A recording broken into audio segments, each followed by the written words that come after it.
Welcome to Voice Rising with Kara Johnstad. Enjoy weekly conversations with leading luminaries, pioneering visionaries, singers, poets, musicians, and sound healers as we explore the profound role our voice plays on the path to self-realization and global enlightenment.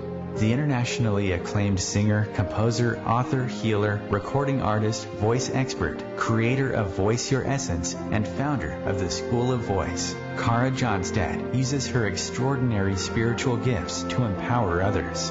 Everything in this world vibrates. Everything has a frequency. A pioneer in the field of voice work and transformational songwriting. Her breakthrough methods are helping thousands of people worldwide fine-tune their body, mind, spirit system and unlock the energetic frequencies of limitless creativity, health, and abundance. Share your voice, ask your questions, join in the conversation. Receive life-changing, positive transformation and rise together to create a sound world. And here's your host, Kara Johnstad. Hi everybody, welcome to our show today. She is surrounded by music and has sung all her life. Harmony filtered into Susie Ro's understanding very gracefully. And Susie has established herself as a renowned workshop leader, vocal coach, teacher, trainer, ceremonial musician, singer-songwriter, and the proud producer of her first professional solo album. Susie, I warmly welcome you to the Voice Rising show today. Thank you so much, Kara. It's a real honor to be here. Thank you. So I want to start the conversation in a very relaxed and easy place before we dive into those bigger questions of meaning. What is one of your strongest childhood memories of music and voice? What a great question. There's so many of them. There's just layers and layers. I think it's all infused in there. My whole childhood, I grew up in a Waldorf Steiner school education system, so singing every day, starting the day with a song, and singing. I think maybe singing around the Christmas tree, 4-part harmony, singing, holding hands around the dinner table, blessing the food with a song. I also have a really strong memory when I'm very young, curled up on a sheepskin in the middle of a circle of, I don't know if you know about Dances of Universal Peace, a beautiful kind of movement meditation in circle. Being very, very young and just having those dances around, because it often happens in the evening, so past my bedtime, and just sleeping during that harmony and that music as people dance. Beautiful, beautiful. So Susie, we're all on the path and looking for things that make our soul sing, and you've literally found it. I mean, you are writing, you are singing, you're leading these wonderful community circles and singing with your tribe of wonderful souls that come, and some of them have sung for many, many years, and some of them are just getting started. When did you realize that you wanted to make music your path? Like, what was your turning point for you? Or was it just so natural that you just went for it? I mean, it was naturally integrated. I sort of feel like I've been an apprentice of my father, late father, Nick Frater. He passed away 6 years ago, but has left so many songs here that people sing all over the world.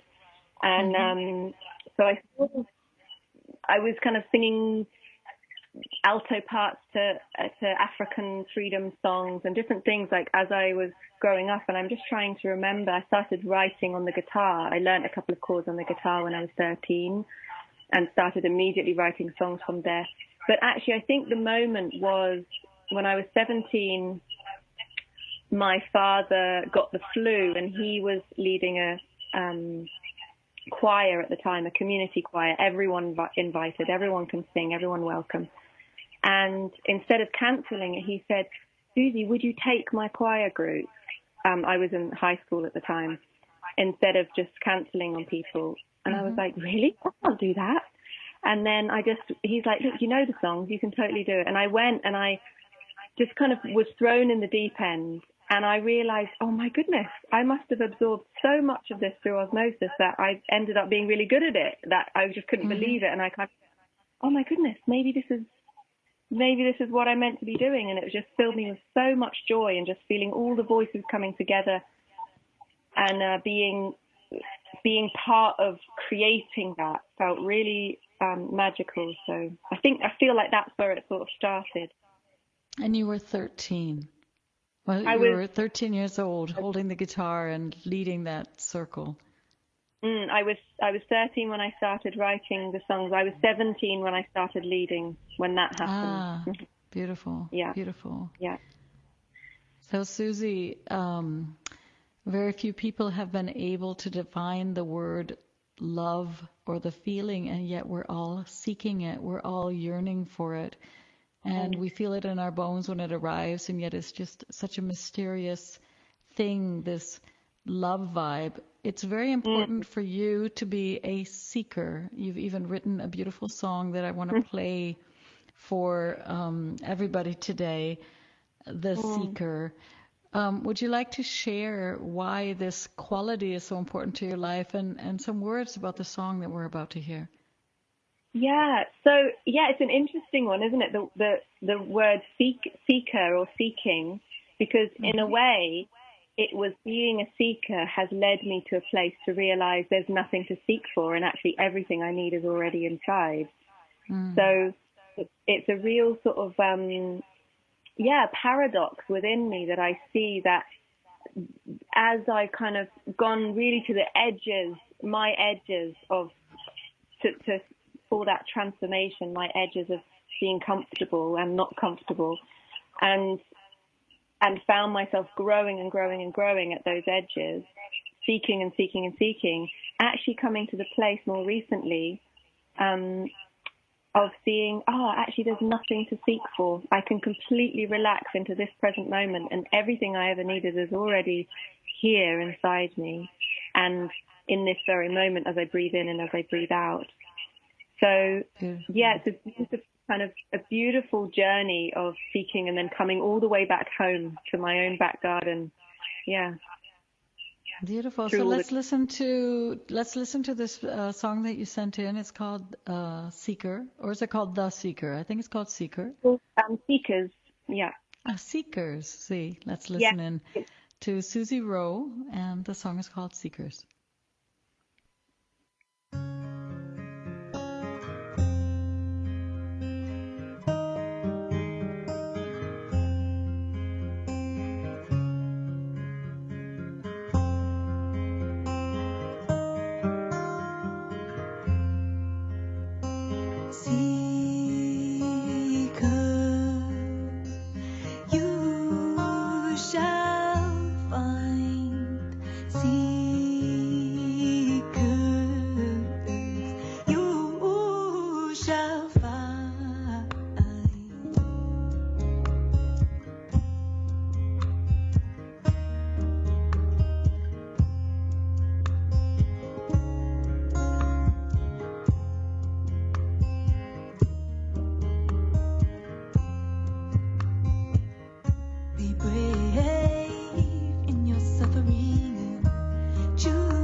Welcome back to Voice Rising. I'm your host, Cara Johnstad, and I am in studio with Susie Ro, who just wrote that beautiful song, Seekers.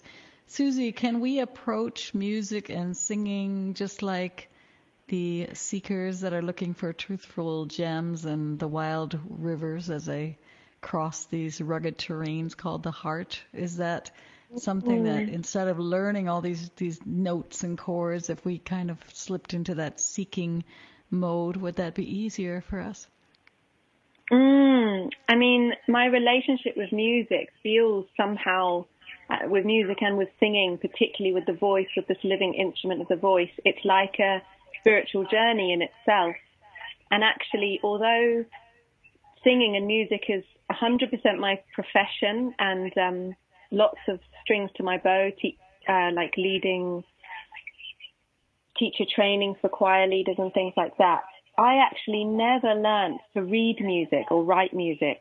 So I'm never actually using notes and scores and things like that. I'm doing everything by ear and everything intuitively, although there's a deep understanding of harmony and relationships between notes.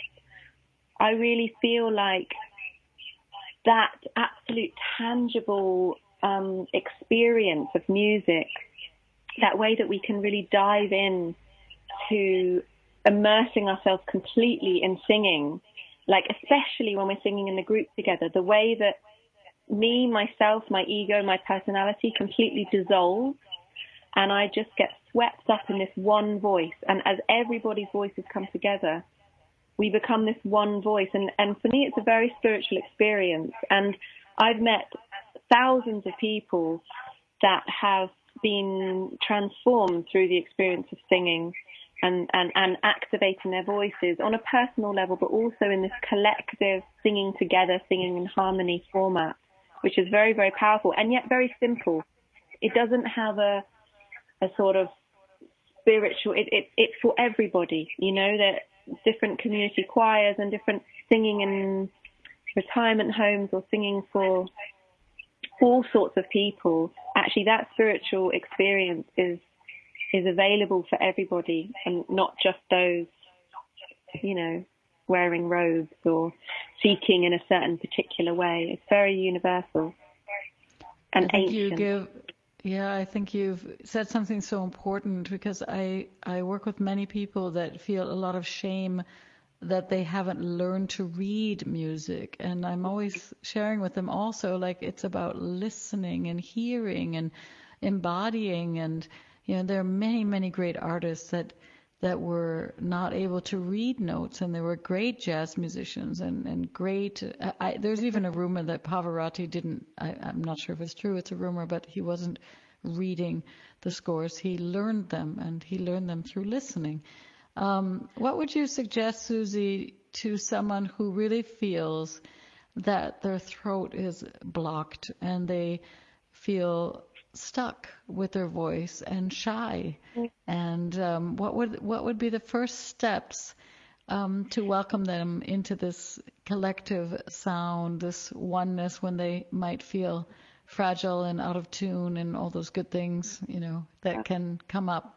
What would your suggestion be? My heart just has such a huge welcome for those people. That welcome for every voice exactly as it is. Your voice is unique to you. There's never been a voice like yours. There never will be a voice like yours. It's an absolute miracle. Your whole body is a miracle living instrument, living and breathing, evolving, changing, opening.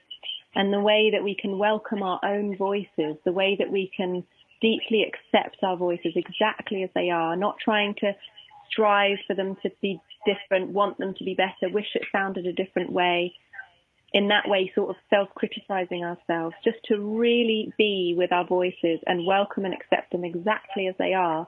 And then from that place, of course, being living, breathing, miracle instruments that they are, they will blossom petal by petal like a flower and open and change and evolve. And every day it's different, and every part of the cycle it's different.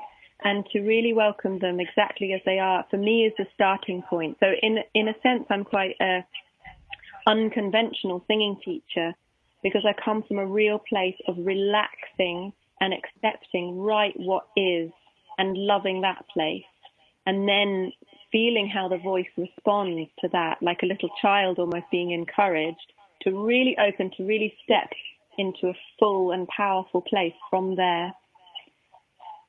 And as a practice, I would, for you, you know, for each of you that are on your own right now, and we can't join big choirs, it's a different thing, no, to be welcomed into a voice, a big group of voices where we sort of dissolve into it and become this one voice. But for you on your own at home, each of you with your miracle, unique voices, my suggestion is to really step out of our own way in the sense of communicating, communing, having a conversation with our natural environment. So my practice is to step outside with my feet on the earth and allow my voice to be in conversation with the trees, with the clouds, singing the shape of the landscape, listening to the song of the birds and the leaves, and singing my gratitude for a new day. And in that way, just, it doesn't have to be a song. I'm not doing scales. I'm not learning this or learning that. In fact, the reason I didn't learn to read music was I got so frustrated with it because I was impatient just to be in music, to feel it, to hear it, to live it. That I just, you know, I just kind of was like, oh, can't be bothered with that. It's not really working for me. So I just stepped straight into the experience. And for me, that's where to start. So if you can be singing almost a prayer to the shape and the dance of the leaves and allow nature to come alive around you as you just let your voice do whatever it wants to do. It doesn't even need to be words. It can be sounds. It can be feelings that just flow through.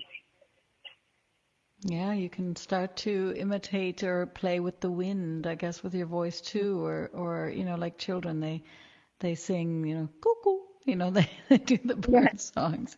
Susie, we're going to take a very short break, and then we're going to be back with much more on songwriting and singing and your journey as a singer-songwriter. Thank you.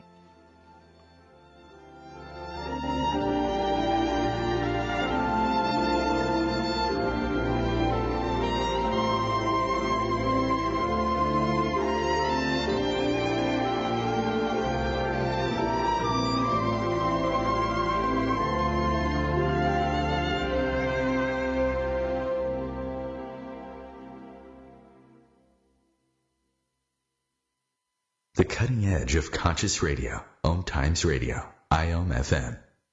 OMTimes magazine is one of the leading online content providers of positivity, wellness and personal empowerment. A philanthropic organisation, their net proceeds are funneled to support worldwide charity initiatives via Humanity Healing International. Through their commitment to creating community and providing conscious content, they aspire to uplift humanity on a global scale. Connect at omtimes.com. OMTimes, creating a more conscious lifestyle. Hi, this is David Strickle. I'm excited to share my brand new show, The Stream of David Live, right here on OMTimes Radio. Each week I'll have exciting guests and I'll channel the eternal wisdom of the stream, a group of non-physical entities whose teachings have transformed lives all over the world. So join us for an uplifting hour each Monday at 5 p.m. Eastern. That's The Stream of David Live right here on OMTimes Radio. With happy clients all over the world, Cara Johnstad knows that your voice is the missing link to more authenticity, abundance, creativity, and health. An internationally acclaimed voice expert, Cara's breakthrough methods have helped thousands of people successfully heal their voice wounds and extinguish the story of self-doubt and shyness forever. Join in group trainings, attend online sessions, schedule one-on-one time, and invite Cara to work with your organization and community. Get started today. Go to www.carajohnstad.com and receive a special guided meditation designed to fine-tune your inner voice and welcome you on the voice journey. A social distancing tip. Putting distance between yourself and others is critical to slowing the spread of coronavirus. So here are ways to stay in contact without the physical contact part. Call, send a text, set up a video conference, post on social media, dedicate a song on the radio. If you have symptoms of fever, dry cough, and shortness of breath, call your healthcare provider before going to their office. For more info, visit coronavirus.gov. Let's all do our part, because we're all #AloneTogether. Brought to you by the Ad Council.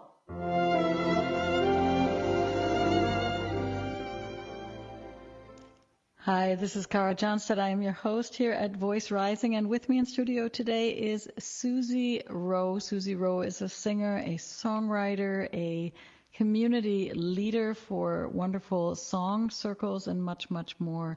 Susie, talk to us about the transformative power of truthful lyrics. You do write straight from the heart, so why is that so important to you? That's a great question. I feel like the music itself is such a powerful vehicle, a powerful vessel. Sometimes I find myself just singing sounds and made up languages. And like I was saying just before the break, singing the shape of the landscape, singing so that the trees kind of sing back to me with their waving arms. And then from that deep place of being connected through the music, as a vessel, it's like, what do I want to be saying? If I'm going to use words with this music and with this healing power of the voice, this voice that I've been developing over the years, to really strip away and unlearn anything that's covering it up and just coming straight from the heart with the voice, what words could be with that, like could merge with that beautiful power of the music? And really it doesn't make sense to me somehow, or let's say it in another way, it makes so much sense to me that I would be singing from my heart to your heart something that really is true for me. So often my things come, whatever theme is happening in my life at the time, that's where my songs are coming from, really. So it's usually a deep theme rather than something that's just like happening on a day-to-day basis. It's usually what I'm deeply learning. And for this year, a lot of the themes of my songs have been about not having to strive for anything, that there's nowhere to go and nothing to do and nothing to prove and no pushing, but just to really allow my heart to be in the truth of who I truly am. And that's been that's had quite a few special songs that come from that really relaxed place that allows the present moment to just be as it is, to realize all I need is here in this moment. I'm free. Beautiful. Susie, you wrote a song called Creatures of the Deep. It sounds like we too are creatures of the deep. Would you like to share a few words about the song before we go and listen to it?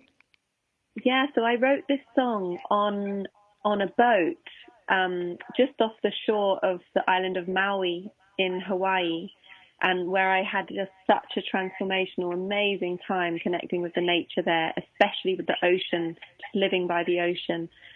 And what happened on that boat was that we went to go and see the whales, and we didn't see whales the whole time, and we were just about to turn back, and I took out my medicine drum that I had made just before going to Hawaii, that I had made. It was called my whale full moon drum. I kind of ended up calling it, and I just started playing it, and I started singing. I just started singing whatever came, and this big mama whale with her little baby came and swam next to the boat, and everyone else jumped in and swam with them, and I was just singing there with them. And it was such a beautiful moment. And she actually, in the end, gave me my money back and said, thank you so much for calling the whales in for us all to have such a beautiful time. And then on the way back, because I brought the car as well, I wrote this song. So it's for, actually, this one has quite a strong theme. This is for all the creatures, especially the whales that are living in the ocean, and just the deep wisdom of those creatures, and just really the healing of the oceans, the cleaning up of the oceans, and all the creatures that live in there, real respect to them, and for all the waters, and also for the children.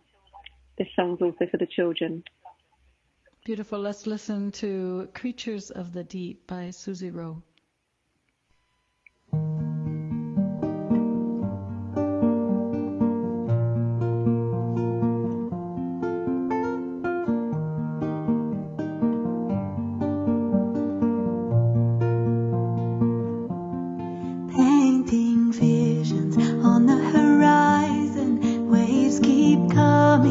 keep on dreaming, painting visions for our children. Tides keep turning, we keep on singing, painting visions on the horizon. Waves keep coming, we keep on dreaming, painting visions for our children. Tides keep turning, we keep on singing.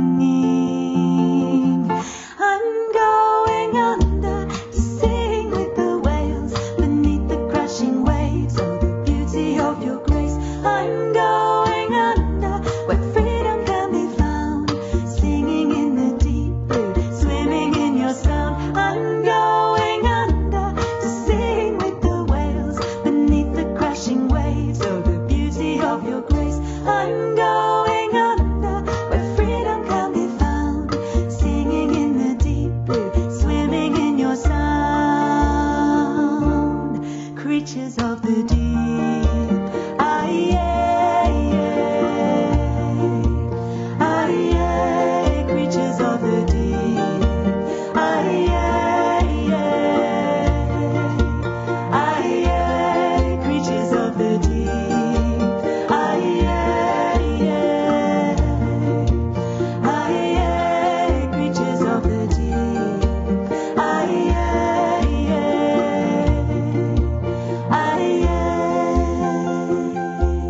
The water goes deep and the winds grow strong to carry this love, to guide us home. Oh, the waters go deep and the winds grow strong to carry this love, to guide us home. Oh, the waters go deep and the winds grow strong to carry this love, to guide us home. Oh, the waters go deep and the winds grow strong to carry this love. I'm going under to sing with the whales beneath the crashing waves. Beautiful song by Susie Ro, who is with us here in studio. You're listening to Voice Rising, and that was a song that Susie did called Creatures of the Deep. And Susie, although we're walking with our feet on solid ground, our bodies are filled with this amazing oceanic fluid, and we are deep diving so often in our emotional realms. And so often, I'm not sure if it happens to you, but I'm sure it does, that when people are singing and there's so much beauty, or maybe there's even stories of sadness that come up, the tears just start flowing over the cheeks. It might even be laughter, and then you realize that we are connected to those whales and sea creatures and dolphins. And how is it for you? This happens a lot to me when I'm singing or coaching. Tears, absolutely, just streaming with tears.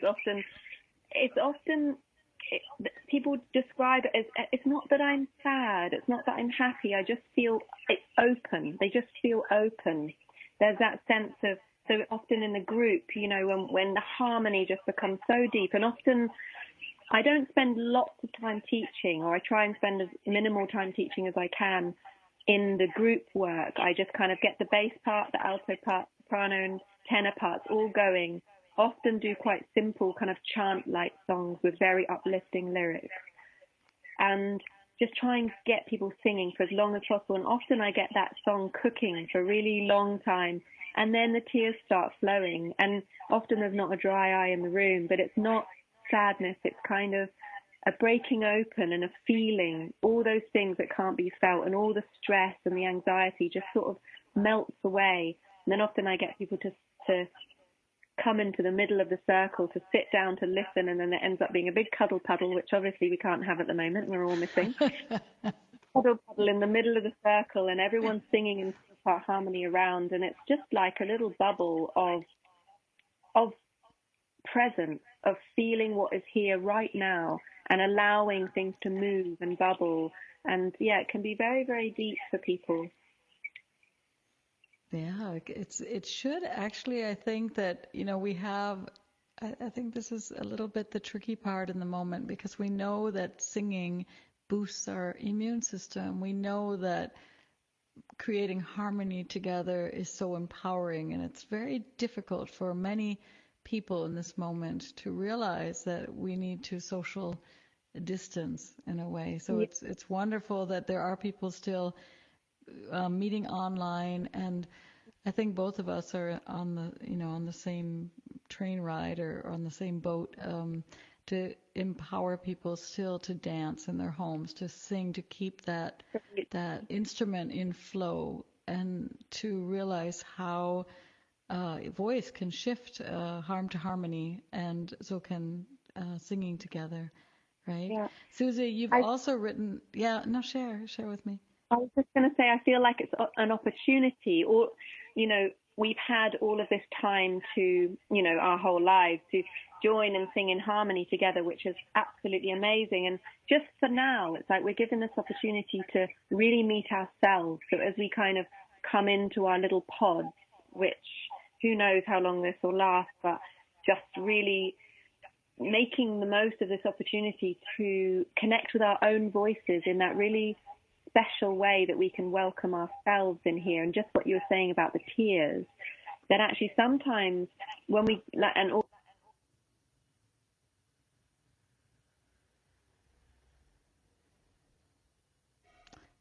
so we're waiting for Susie to come back. So let's play her song. We're going to play Susie's song, Return to Love, as we get her back on the line. This is a global event. I'm in Berlin. Susie's in England, and our studio is on the East Coast. So as we get her back, we're going to check into the song Return to Love, and then I'm sure she'll be back with us very soon.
Hi, I am Cara Johnstad, host for Voice Rising, and we are back with Susie Ro. You were just listening to her wonderful song, Return to Love, as Susie was able to return to us here. This is a live show, so we're so happy, Susie, that you managed to get across that ocean and get back to the studio. Oh, thank How are you. you doing? That was such an adventure. I'm good. That was a little flustery moment. I'm now on the landline. Ah, very good. So we were listening. I took our listening audience into this wonderful song, Return to Love. And when you write songs, are the hook lines more like affirmations? I think a lot of people are becoming familiar with chants and mantras, and it seems like what we repeat again and again and again that we can really embody and make real. Is this a method to your madness? Yeah, exactly. And also that when someone says something, if I was to say return to love over and again to someone, it would have a different effect than to sing it in a way that it kind of goes in, it goes through, through the sinews and the cells and the metabolizing parts of the heart and just goes right in there to the core. And that's why I think music is so magical in that way, so the music can carry the lyrics in. So to sing something that can really soothe and to inspire the heart to remember itself, for people to remember themselves. I love that line. The music can carry the lyrics in. It's very beautiful. Anyway, when you're speaking, and I'm sure you know this, but you're very poetic, and it's very nice to listen to a songwriter speak, because you speak literally in song and melody. What was was there a powerful moment for you where you really could experience that music was a healing force?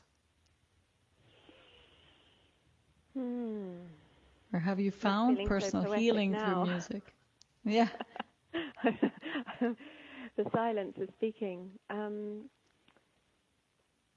Yeah, in ceremony, I would say, is that place where, in that sacred space, in that ceremonial setting, where I've come to heal, to let go, to transform, to sort of offer myself to the fire, to the earth. I can't imagine that kind of ritualistic ceremonial setting without music, without that it's almost like it's the music itself is the shaman somehow to guide us through the journey of whatever the ritual is. Also, like that song Return to Love, I wrote for my beloved father, Nick Prater, who I mentioned before, who passed away. I wrote that maybe 2 weeks before he died. I was next to him, on sort of next to his deathbed while I wrote that song, and that was a very, very strong experience for me.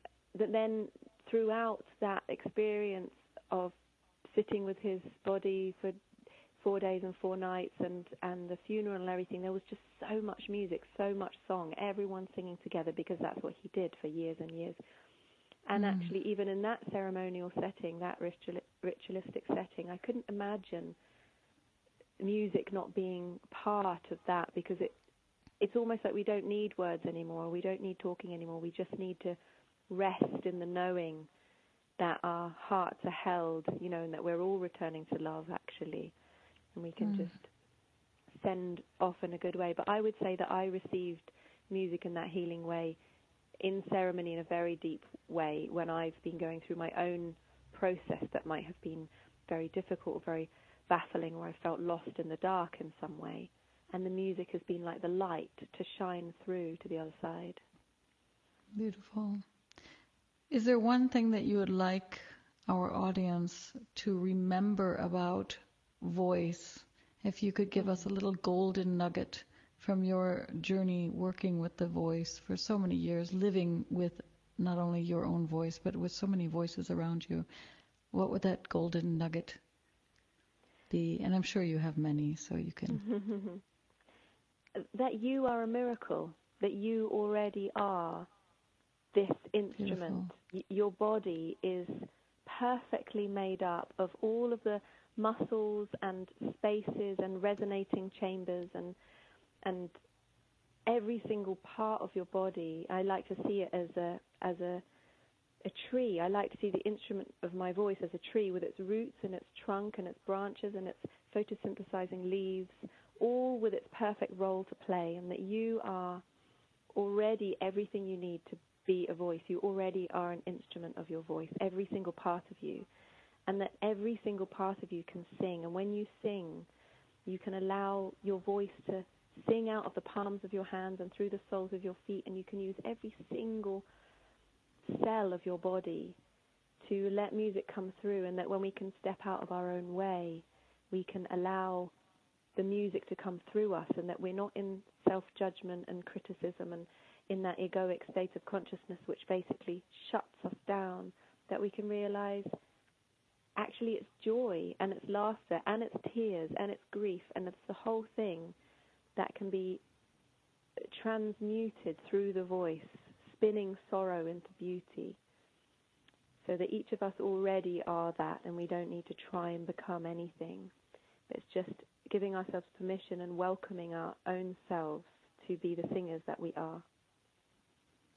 Beautiful. Welcoming our own selves to be the singers that we are. Susie, what's your daily practice, or is that dependent on the weather? Do you have some daily rituals that you do, or are you just really tuning in so much that they're changing all the time?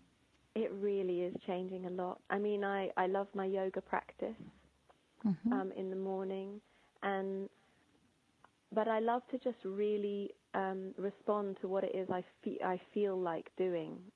Having said that, there's been that sense of discipline over the years to actually learn different practices. For example, sometimes I just sit and I wake up, I get out and I sit in my garden and I just give thanks. I just sing or speak my thanks for all the things in my life, and just starting the morning with gratitude. Or maybe I do an intense yoga practice, or maybe I just go straight down to the river and jump in. Or it just kind of depends on what flows. But music is often there. You sound like you live in a very beautiful neck of the woods. It is very, very nice, actually. I feel very lucky. England. So you have a river close by. Right. Oh, I'm sorry. You have a river and a garden. I do. I feel really, really lucky. And there's a river quite close by that I can walk down to. And this spring has been incredible. And I really think it's because there's no aeroplanes in the sky. It's just been blue skies. And anyone who's ever been to England, you've probably been under a grey sky. Because, I don't know, the weather sometimes is a bit heavy here. But we've just had 2 months of sunshine every day, and it's been such a blessing and a reminder of taking care of the earth and just allowing the earth to blossom while we kind of stop the activity a little bit. Exactly. So people can reach you at susiero.com. Is that correct? So SUSIERO, susiero.com. You are not in the moment doing big group sing-ins, but you are planning to do that in the future. And is there anything else where people can, that maybe are not in your neighborhood, in the garden and close to the river, where they can come and work with you and be part of that magical field that you create? Yeah, actually, I've just discovered Zoom, which is brilliant, and I closed my laptop for a month or something when lockdown started, because I just needed to recalibrate everything from all of the traveling and touring and workshops and people and events. And it's been so beautiful. I've done 2 Zoom events so far, and I've just scheduled in a whole lot more over the next 6 weeks.